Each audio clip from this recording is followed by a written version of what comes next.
সময় হচ্ছে জীবনের সবচেয়ে বড় গুরু। কেননা সময় যেটা শেখায় সেটা আর কেউ শেখাতে পারে না। আমি না হতে পারলাম পরিবারের কাছে ভালো, না হতে পারলাম আপনজনের কাছে প্রিয়। আমার জীবনের প্রত্যেকটা জায়গায় আমি ব্যর্থ। দেশ ছাড়ছি, প্রবাসী হইছি, 8 ঘন্টার জায়গায় 18 ঘন্টা ডিউটি করছি। সফলতা কত দূরে সেইটা আমি দেখতাছি। দক্ষতা তৈরি হয় অভিজ্ঞতা থেকে, আর অভিজ্ঞতা আসে ব্যর্থতা থেকে।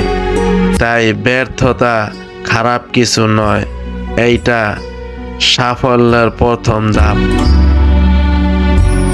না পাইলাম কারো বিশ্বাস, না পাইলাম কারো কাছে মূল্য। সব জায়গায় সবাই সঠিক, মাঝখানে আমি শূন্য। ভালো থাকাটাও ভাগ্যের ব্যাপার, যা সবার ভাগ্যে থাকে না। জীবনে সবচেয়ে বড় লটারি হচ্ছে একজন বিশ্বাসী মানুষ খুঁজে পাওয়া, যা সবার কপালে জোটে না। মানুষ দুইটা ক্ষেত্রে বড় অসহায়। দুঃখকে বিক্রি করতে পারে না, আর সুখকে কিনতে পারে না।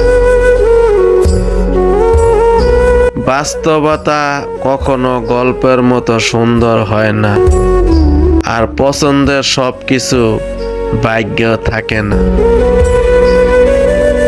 জীবনে এমন বন্ধু বানাও যেন আয়না আর ছায়ার মতো হয়, কারণ আয়না কখনো মিথ্যা বলে না, আর ছায়া কখনো ছেড়ে যায় না।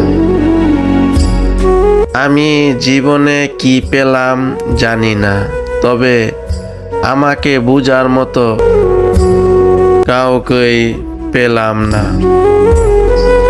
এই পৃথিবীতে বাঁচতে হলে আপনার সবাইকে বিশ্বাস করতে হবে, কারণ সবাইকে বিশ্বাস না করলে আপনি মানুষ চিনবেন কিভাবে?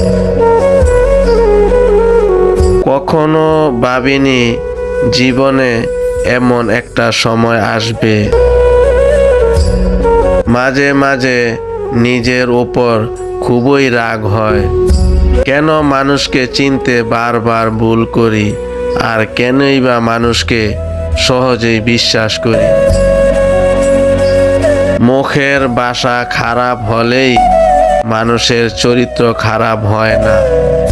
মিষ্টি কথার আড়ালে অনেকের খারাপ চরিত্রও বোঝা যায় না।